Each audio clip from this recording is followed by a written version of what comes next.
Speaking of George Pennacchio, he's here with us. And George, you're connected to so many of the people that you have talked to over the years. But I think Dolly had a way of connecting to people beyond just one-on-one. What was it like for you, and what is it like now with her passing? I think that her passing is going to unleash a floodgate of sentiment all over the country for people who loved her, because she was in on her own joke a little bit, Philip. You know, she loved doing double entendres, and she loved smiling and laughing, and she looked at life on the bright side every single time I interviewed her over 30 years or so. She was just a delight. And she would say things to me like, I'd say, what if I showed up at your house? You know, and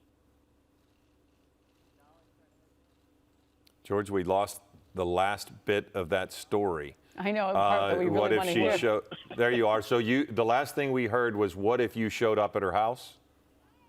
And then she said that she would answer the door. She'd have a pair of heels on because she always wore heels. And when she was cooking in the kitchen, those heels would still be on because they were an extension of who she was. So she was short, and, you know, that hair added some length to her height, but she was tiny. And so she felt like she was at home in heels. She also told me something really important, that every single day of her life, she wrote.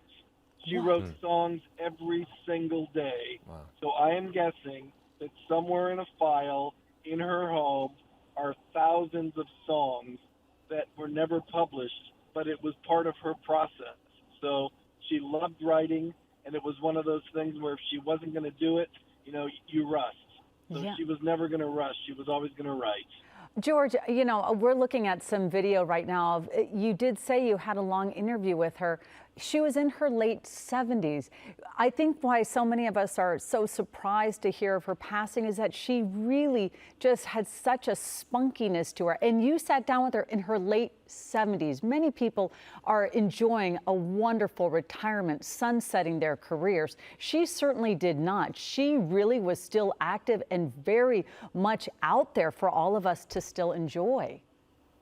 Right. She'd gotten, several years back, the big award from the Country Music Association, you know, the Lifetime Achievement, and she was beloved by that country music world. And then it kind of just expanded out. The older she got, the more giving she became. She had plenty of money that she'd made over years, and I think she truly loved giving it away. And while we learned about it, I think it was because she wanted other people to join in her joy of giving. So when I interviewed her for that long interview in Nashville, one of the things we did was give her, I think, 1,500 books, which she was delighted to receive, you know, the notification that we would be donating that as a station. But then you see the millions of books she donated. It was a drop in the water, but really it was an important drop because it meant we cared and we got it, that we were following in these footsteps that she was creating to help people all around the country and the world. You know, remember when those fires hit in Tennessee? She was donating thousands and thousands of dollars. And she was, George was, never there we are. Giving. You said she never stopped giving. We lost you just for a second there, but thank you on that, George. I wanted to ask you another thing, too. She knew she was ill. She has been struggling with her health in recent years. And it struck me with the statement that we just heard from the nephew a moment ago. There was so much that she has planned. And, you know, you mentioned songs maybe laying around that we may hear later. And he had talked about the future of keeping Dolly in our lives. But, George, did you hear the statement? Because I found, even in his statement about her saying, I'm going to be laying in a really comfy bed of cotton because the rhinestones are heavy, it's almost as if she's trying to bring levity and joy even now in her passing with the way we're learning of her passing. I think you're right. She probably wrote all of that to be delivered because she was a writer. And she did things on her terms, Philip. You know, we kept hearing, Colleen, that she was dehydrated and she had kidney stones. And in the back of some of our minds, I know in the back of mine, I kept, but I don't think she wanted people to worry or feel sorry because she'd led a great life.